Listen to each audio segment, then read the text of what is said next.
Bismillahirrahmanirrahim. Assalamualaikum warahmatullahi wabarakatuh. Innal hamdalillah nahmaduhu wa nasta'inuhu wa nastaghfiruh wa na'udzu billahi min shururi anfusina wa min sayyiati a'malina. May yahdihillahu fala mudilla lahu wa may yudlil fala hadiya lahu. Wa asyhadu an la ilaha illallah wahdahu la syarika lahu wa asyhadu anna Muhammadan abduhu wa rasuluh. Allahumma salli wa sallim wa barik ala nabiyyina Muhammad wa ala alihi wa sahbihi wa man tabi'ahu wa wala. Subhanaka la ilma lana illa ma 'allamtana innaka antal alimul hakim. Bishrah li sadri wa yassir li amri wa hlul lisani yafqahu qawli. Amma ba'd. Alhamdulillah, kita bersyukur kepada Allah Subhanahu wa taala di atas nikmat iman dan Islam serta nikmat hidayahnya dapat kita bersama-sama lagi bertemu dalam ruangan kuliah online pada kali ini bertepatan dengan bulan Ramadan yang masih lagi kita sama-sama harunginya. Mudah-mudahan setakat ini apa yang telah kita lakukan adalah perbuatan dan amalan yang semakin hari semakin baik, dan mudah-mudahan Allah Ta'ala terima apa yang telah kita lakukan selama sepanjang Ramadan ini. Mudah-mudahan kita dikurniakan nanti insya-Allah husnul khatimah, ya, kesudahan yang baik dalam kita menutupi bulan Ramadan tahun ini insya-Allah. Amin rabbal alamin. Para pendengar sekalian, kali ini kita teruskan sesi kupasan ayat-ayat seruan Ar-Rahman daripada kitab Nida'atul Rahman di Ahli Iman.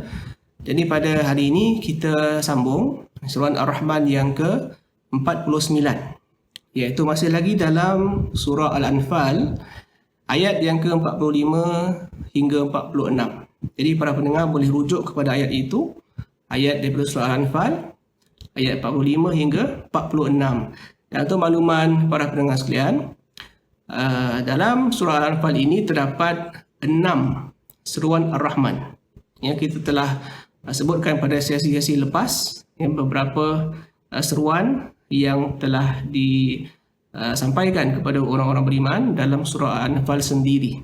Jadi untuk hari ini, dia adalah seruan Ar-Rahman yang ke-6 dalam surah Al-Anfal. Jadi para pendengar sekalian, ini adalah seruan yang terakhir dalam surah Al-Anfal. Jadi apakah firman Allah, apakah seruan Allah itu kepada kita golongan beriman?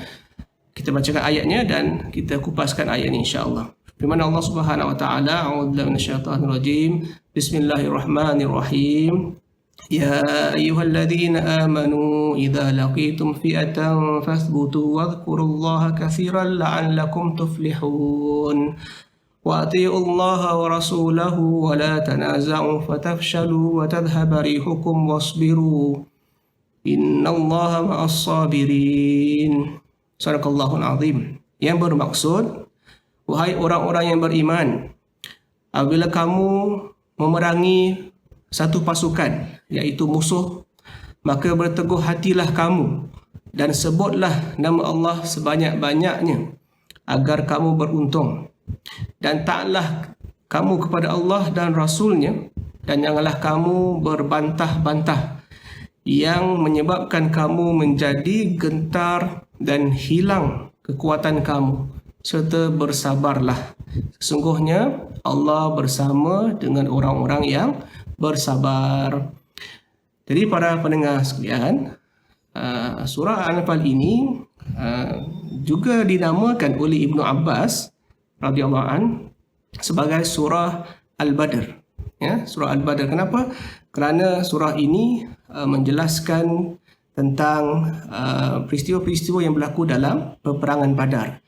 Jadi kita lihat sekali lagi lah ayat ini tadi saya bacakan, menyebut tentang apabila orang-orang beriman menghadap, ya, dengan tentera ataupun pasukan tentera dari pihak musuh. Jadi kalau kita lihat, ya, seruan-seruan Ar-Rahman dalam surah Al-Anfal ini sendiri, memang dia berkisar tentang seruan Allah Ta'ala kepada golongan-golongan yang sedang berjuang dalam medan, ya, peperangan, khususnya dalam medan peperangan Badar. Jadi para pendengar boleh rujuk sendiri ayat-ayat tersebut, ya, yang mana Allah Ta'ala sentiasa mengingatkan kita untuk sentiasa berada bersiap siaga, ya, di dalam kita melakukan apa jua perkara yang telah diamanahkan ke atas kita. Jadi dalam sesi kali ini, sekali lagi, dia adalah suasana ruangan yang disebutkan tentang keadaan berlaku peperangan. Ya, dan para pendengar sekalian, peperangan yang berlaku di zaman Nabi SAW dahulu adalah perkara yang memang biasa berlaku. Ya, bukan dimulakan oleh Nabi kita, bukan dimulakan oleh umat Islam. Ya, istilah kita tu bukan Nabi dan umat Islam sengaja cari pasal dengan orang, sengaja nak mencetuskan pergaduhan atau peperangan, tidak sama sekali. Tapi yang hakikat yang benar adalah Nabi SAW itu dan para sahabat dan orang-orang beriman, mereka mempertahankan diri. Jadi bila serangan berlaku, maka mereka mempertahankan diri, maka berlakulah peperangan. Jadi di sini Allah Ta'ala ingatkan kepada orang-orang yang beriman, apabila mereka berada dalam medan peperangan, maka hendaklah pertama sekali kamu kekal, kekal dan teguh berdiri, iaitu jangan kamu lari daripada tempat itu dan jangan pula rasa lemah. Bila kita berada dalam suasana sebegitu, maka hendaklah kita teruskan perjuangan sehingga ke penghujungnya. Jadi untuk maklumat para pendengar sekalian, cakap tentang peperangan ini, apa yang berlaku di zaman Nabi dahulu, saya katakan ialah peperangan yang bertujuan untuk menegakkan keadilan, untuk mengembalikan hak-hak yang sepatutnya diberikan, bukan untuk mencetuskan pembunuhan yang berskala besar, ramai-ramai, tidak. Kalau kita lihat di dalam peperangan Nabi SAW pun ada etika-etika yang telah disebut oleh Nabi SAW. Yang di antara contohnya, bila berlaku peperangan, Nabi ataupun Islam larang kita untuk membunuh orang tua, contohnya membunuh wanita-wanita, membunuh anak-anak kecil, merosakkan harta benda, merosakkan pokok-pokok contohnya. Itu semua adalah di antara etika-etika dalam kita berperang lah jika berlaku peperangan. Cuma di sini bila cakap tentang peperangan, Nabi SAW juga pernah sabdakan dalam hadis yang sahih, yang Nabi pernah sabdakan, la tatamannau liqa'al adu, was'alullah al-afiyah, fa idza laqitumuhum fathbutu wadhkurullaha. Maksudnya, Nabi kata janganlah kamu berangan-angan bercita-cita untuk bertemu dengan pihak musuh. Hendaklah kamu sentiasa minta kepada Allah afiah. Afiah ni maknanya keselamatan, kesejahteraan. Dan jika kamu bertemu mereka juga, maknanya sampai peringkat perlu berperang, maka hendaklah kamu kekal di tempat itu, maknanya jangan berganjak, jangan berpaling tadah. Dan hendaklah kamu sentiasa ingat kepada Allah Subhanahu Wa Taala. Jadi kita lihat di sini Nabi SAW ingatkan pada awal hadis tadi, la tatamannau liqa'al adu. Jangan bercita-cita nak jumpa ataupun nak berhadapan dengan musuh. Maknanya apa? Islam awal-awal lagi tidak mencetuskan peperangan. Islam awal-awal lagi membasmi peperangan dan janganlah berlaku. Dan para pendengar sekalian, kalau kita lihat contohnya pun bila berlaku perjanjian Hudaibiyah, kita lihat Nabi SAW bila terdengar kisah bahawa Sayyidina Uthman yang menjadi wakil umat Islam untuk pergi bertemu dengan pihak Quraisy, maka diberitakan khabar anginnya Sayyidina Uthman telah dibunuh oleh pihak Quraisy. Jadi Nabi SAW segera memanggil para sahabat untuk melakukan bai'ah kepadanya. Jadi ada di antara ahli-ahli pengkaji Islam dan juga cendekiawan Islam, dan di antara para ulama Islam juga mengatakan ini adalah dikirakan sebagai soft approach Nabi SAW untuk menghentikan sebarang serangan ataupun memulakan peperangan dengan memanggil sahabat untuk berbai'ah dengan Nabi. Jadi bila Nabi memanggil para sahabat untuk berbai'ah, secara tak langsung peperangan tidak akan berlaku. Sebab apa? Sebab semuanya bersumpah setia untuk bersama Nabi SAW. Dan tak ada siapa yang berani atau boleh untuk melanggar, ya, tak setia dengan Nabi SAW. Jadi kalau Nabi kata jangan serang. Nabi kata balik, begitulah. Jadi kita lihat Islam begitu. Islam tidak pernah, ya, menggalakkan umatnya untuk pergi keluar berperang. Sama sekali tidak pernah. Jadi di sini kita lihat bagaimana ada kumpulan-kumpulan yang menisbahkan diri mereka dengan kumpulan-kumpulan Islam. Katanya memperjuangkan Islam, kata mereka. Tapi ialah mula mencetuskan, ya, suasana perang, mengajak orang untuk berperang, ya, untuk katanya menegakkan kalimah Allah perlu perang. Kalau tak jadi, ya, kalimah Allah itu dijulang. Jadi adakah benar, ya, apa yang mereka dakwakan dan mereka usahakan? Ya, seperti ialah kumpulan pengganas yang biasa kita dengar selama ini, ya, seperti Al-Qaeda ke misalnya hari ini ISIS dan seterusnya lah, banyak lagi kumpulan yang mendakwa mereka ni adalah pejuang Allah, pejuang Islam, tapi mereka yang mulakan, ya, keganasan itu. Dan kita lihat contohnya ISIS pun, bila mereka melakukan serangan, mereka bunuh semua orang. Mereka tak tinggalkan seorang pun, baik orang tu orang Islam ke bukan Islam ke, sesiapa sahaja yang menentang mereka, ya, di kalangan orang bukan Islam ataupun Islam sendiri, mereka akan hapuskan, mereka akan bunuh. So ini adalah satu penyelewengan dalam memahami Islam itu sendiri. Jadi Islam tak pernah mengarahkan, ya, umatnya untuk mulakan atau mencetuskan peperangan. Tak pernah sama sekali. Jadi apa yang berlaku di zaman Nabi adalah sebagai mempertahankan diri dan melakukan tidak balas ke atas kekerasan yang dibawa oleh pihak-pihak musuh di zaman Nabi dahulu. Ya. Jadi di sini Nabi kata apa tadi? La tatamannau liqa'al adu. Jangan kamu berangan-angan, bercita-cita untuk bertemu dengan musuh. Okey. Jika kamu bertemu, ya, kalau bertemu, maka hendaklah kamu kekal di situ dan jangan berpaling tadah, ya, dan hendaklah selalu minta kepada Allah al-afiyah.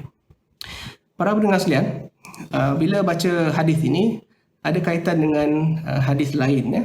Dan ini menarik tentang isu minta kepada Allah al-afiyah, minta Allah selamat dan sejahtera. Ada sebuah kisah atau hadis Nabi SAW yang lain yang menyebutkan bahawa satu hari Nabi pergi menziarahi seorang yang sedang sakit. Jadi bila sampai ke tempat orang itu, Nabi nampak orang itu dalam keadaan yang begitu kurus kering. Ya, digambarkan bahawa orang itu kulitnya dah melekat ke tulangnya. Maknanya dah kurus sangat dah. Lemah dan terlalu kurus, ya. Jadi Nabi pun bertanya kepada orang itu, jika kamu ataupun dalam banyak-banyak doa yang kamu telah lakukan, yang kamu telah panjatkan kepada Allah Subhanahu Wa Taala, apakah doa, ya, yang kamu rasa kamu ingin doakan, kamu ingin doa itu dimakbulkan, ya. Jadi lelaki itu mengatakan dia pernah berdoa kepada Allah Subhanahu Wa Taala supaya sekiranya ini dia, sekiranya apa yang aku lakukan dalam dunia ini memang perlu untuk aku dibalas, ya, dengan azab Allah di akhirat nanti, maka ya Allah percepatkanlah, ya, azab itu di dunia. Maknanya apa? Dia mengakulah, satu sudut tu dia mengaku yang dia ada buat dosa, buat salah dan dia perlu menebus kesalahan itu. Jadi dia mengaku, ya, di antara perkara yang wajar untuk dia adalah untuk terima hukuman daripada Allah Ta'ala. Jadi daripada diterima hukuman di akhirat, baik dia dapat di dunia ini. Jadi dia kata apa? Aku minta supaya disegerakan di dunia.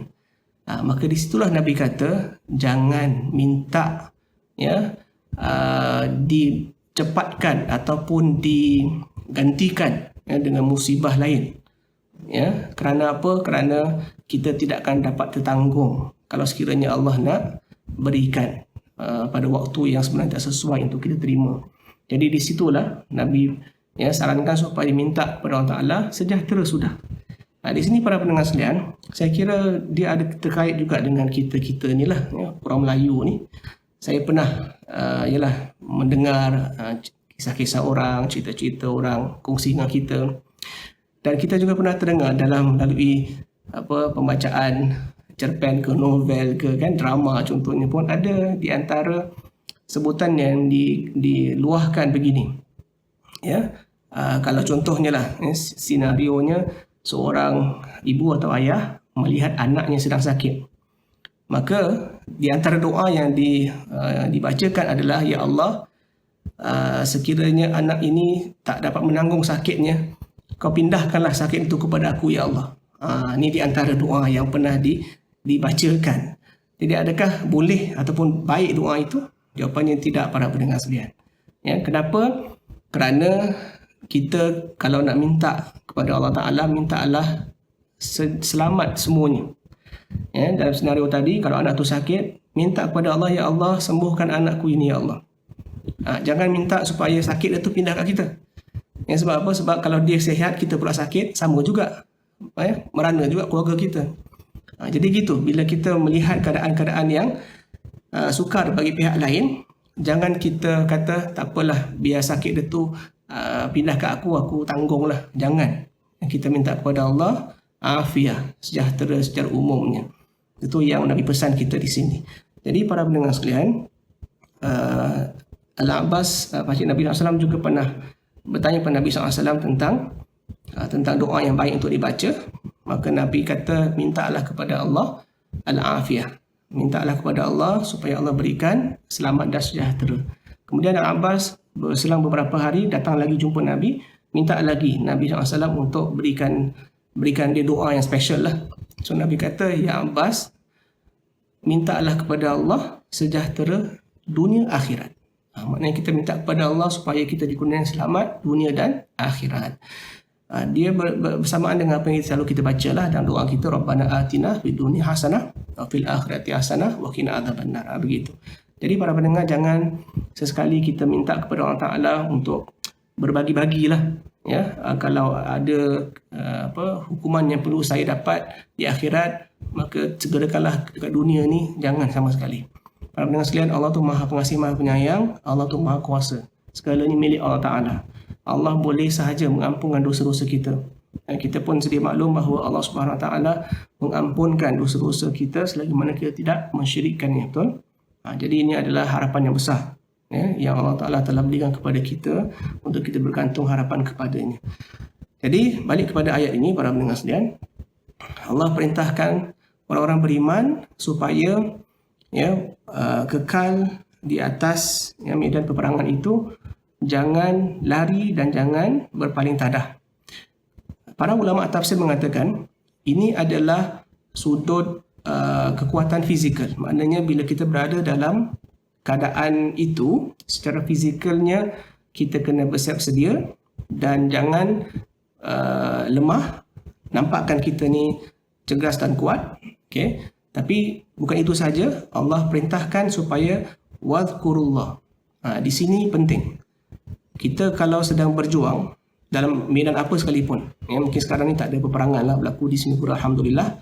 Semoga Allah jauhkan peperangan daripada negara kita atau di sekeliling kita atau satu dunia pun. Jangan berlaku peperangan lagi. Tapi selain daripada itu, pejuang-pejuang kita yang lain, dalam kita berjihad, dalam kita berjihad untuk menimba ilmu contohnya, berjihad untuk membantu orang lain misalnya, dan apa sahajalah yang telah kita berazam untuk lakukan, maka lakukanlah dengan hati yang tabah dan teguh pendirian kita, dan jangan berpaling tadah. Jangan kita separuh jalan je lah. Tetap kita berada di atas landasan itu. Dan bila kita berada di atas landasan itu, sentiasalah kita ingat kepada Allah Ta'ala, berdoa kepadanya. Ingat yang Allah itu memberikan kita kekuatan dalaman, keteguhan jiwa dan hati kita. Dan bila ada kekuatan fizikal dan kekuatan spiritual ni, maka dia akan menghasilkan sesuatu yang begitu hebat. Jadi di sini Allah kata apa? Wadhkurullaha katsiran la'allakum tuflihun. Ingat Allah dengan ingatan yang banyak, semoga kamu beruntung nanti, kamu akan berjaya.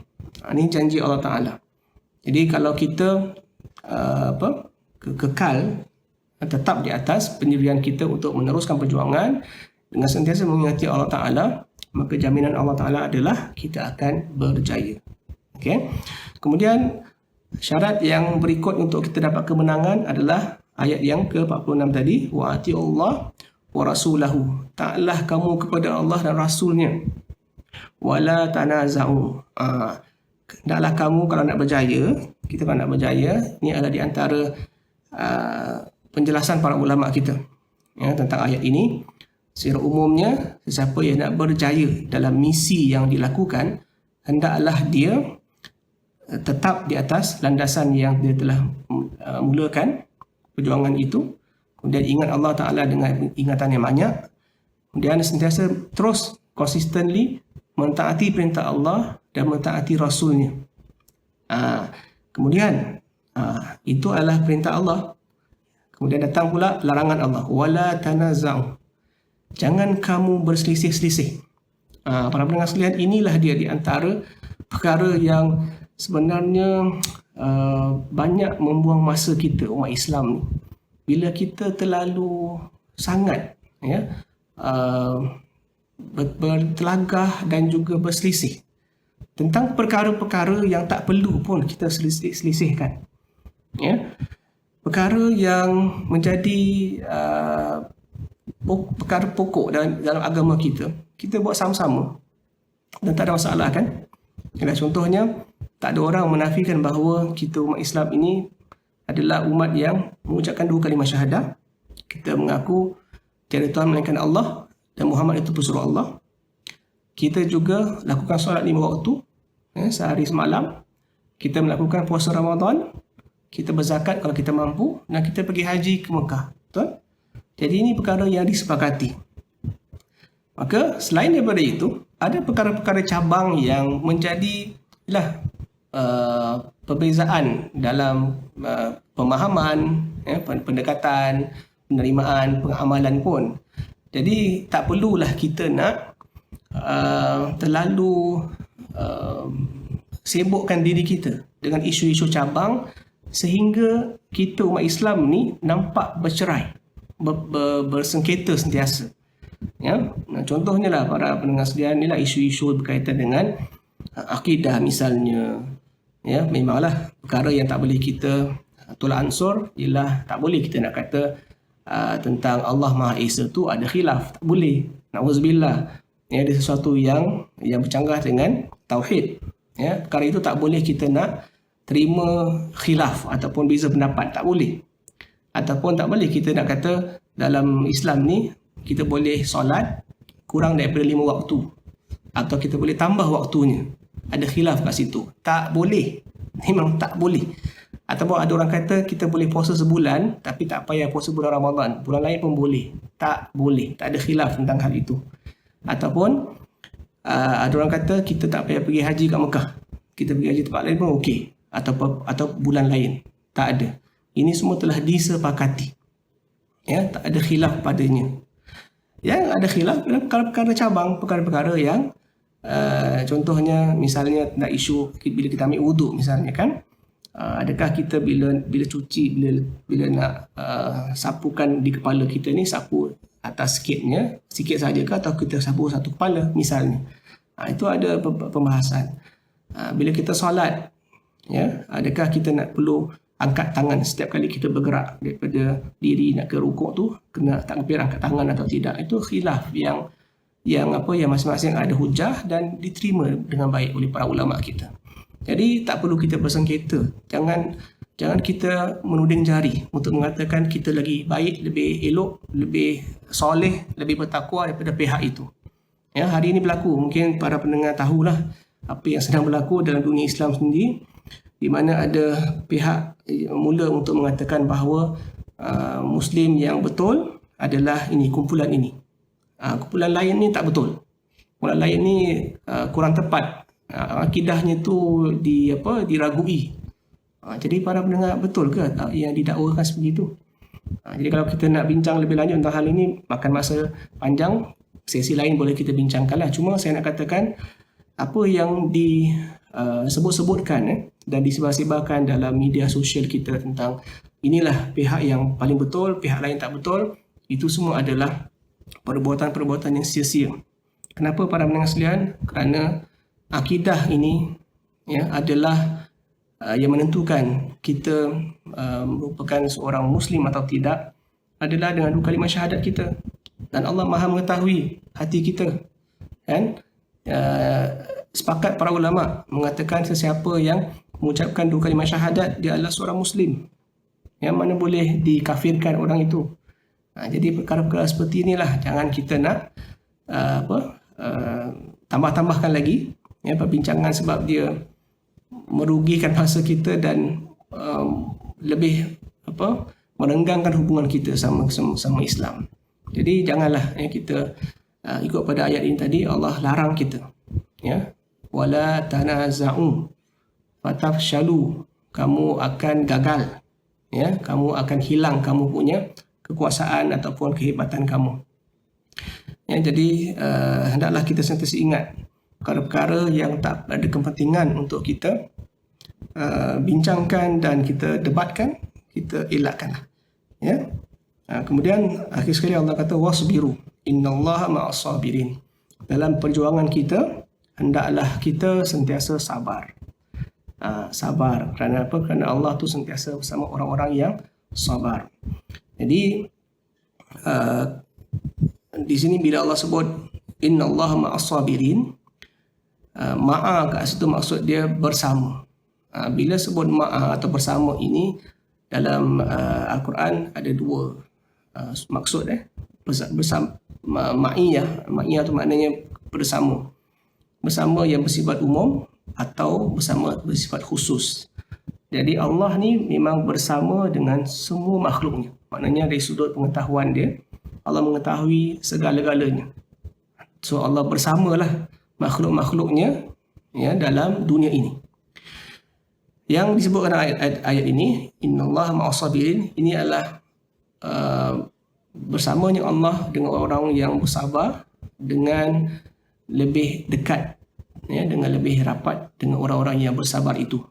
Jadi kita dapat kelebihan kalau kita bertahan dan bersabar dalam perjuangan kita, kita akan dapat perhatian Allah yang khusus. Allah bersama kita dengan perhatian yang khusus. So ini adalah janji Allah Subhanahu Wa Taala. Jadi para pendengar sekalian, ayat ini memberikan kita satu motivasi, memberikan kita satu suntikan semangat untuk kita sentiasa beringat bahawa bila kita melakukan sesuatu dalam hidup kita, kita kena bertahan, kekal untuk kita habiskan misi kita itu. Dan dalam kita melakukan misi kita itu, sebutlah dan ingatlah Allah sentiasa. Ingat Allah maknanya di antara cara ingat Allah ni doalah kepada dia. Dan bila kita rasa lemah ke, rasa putus asa ke, rasa macam nak lepaskan diri daripada perkara itu, doalah kepada Allah, minta Allah petunjuk. Allah akan berikan kita petunjuk insya-Allah. Kemudian kita kena sentiasa konsisten dengan melaksanakan ketaatan kepada Allah. Ayat ini memang memberikan kita satu formula yang padu untuk kita berjaya. Tahan diri bila kita mula melakukan satu misi. Ingat Allah Ta'ala dengan banyak. Dengan banyak tu kita selalu berdoa pada Allah. Kemudian dalam keadaan yang sama, masa yang sama, kita juga sentiasa mentaati Allah secara konsisten dan mentaati Rasulnya secara konsisten. Dan jangan berbalah-balah, jangan sibuk dengan benda remeh-temeh lah. Jangan benda yang tak penting kita kena layan, kita kena berhenti sejenak untuk kita selesaikan isu itu. Padahal isu itu isu yang banyak membuang masa kita lah. Kemudian kita kena sentiasa bersabar. Jadi ini adalah formula untuk kita berjaya dalam misi yang kita ingin lakukan. Untuk kita selesaikan misi itu, inilah dia yang Allah telah beritahu kita insya-Allah. Jadi para pendengar, mudah-mudahan dalam kita suasana kita hari ini, kita berhadapan dengan cubaan yang besar lah COVID-19. Kita dalam bulan Ramadan yang masih lagi belum dapat untuk solat bersama-sama di masjid. Hari raya kita nanti pun nampak gayanya begitu juga. Jadi ini adalah perjuangan. ya, yang Allah takdirkan ke atas kita sekarang, maka hendaklah kita sentiasa ya bertahan, bersabar dan sentiasa berbaik sangka dengan Allah Ta'ala, di mana Allah akan berikan kita ya gantian yang lebih baik lepas ini, insya-Allah, dengan kesabaran kita. Jadi saya rasa cukup untuk kali ini. InsyaAllah kita jumpa lagi di sesi akan datang untuk kita sama-sama bacakan ayat seruan Ar-Rahman yang ke-50, insya-Allah. Ya, semoga Allah kurniakan kita ketabahan ya dan juga kesabaran dalam kita melaksanakan tugasan kita di dunia ini, dan mudah-mudahan bulan Ramadan kita ini pada tahun ini merupakan bulan Ramadan yang indah dan baik untuk kita ya, insya-Allah, dan kita minta kepada Allah supaya Allah terimalah apa yang kita telah lakukan, insya-Allah. Amin rabbal alamin. Jadi jumpa lagi, wallahu a'lam bissawab. Subhanakallahumma bihamdika asyhadu an la ilaha illa anta astaghfiruka wa atubu ilaik. Bismillahirrahmanirrahim. Wal 'asri innal insana fi khusr illa alladhina amanu wa 'amilus solihati wa tawassaw bil haqqi wa tawassaw bis sabr. Rabbana atina fid dunya hasanah wa fil akhirati hasanah wa qina adzabannar. Allahumma innaka 'afuwun tuhibbul 'afwa fa'fu 'anna. Allahumma innaka 'afuwun tuhibbul 'afwa fa'fu 'anna. Allahumma innaka 'afuwun karim tuhibbul 'afwa fa'fu 'anna ya arhamar rahimin. Wa sallallahu ala nabiyyina Muhammadin wa ala alihi wa sahbihi wa sallam. Walhamdulillahi rabbil alamin. Assalamualaikum warahmatullahi wabarakatuh.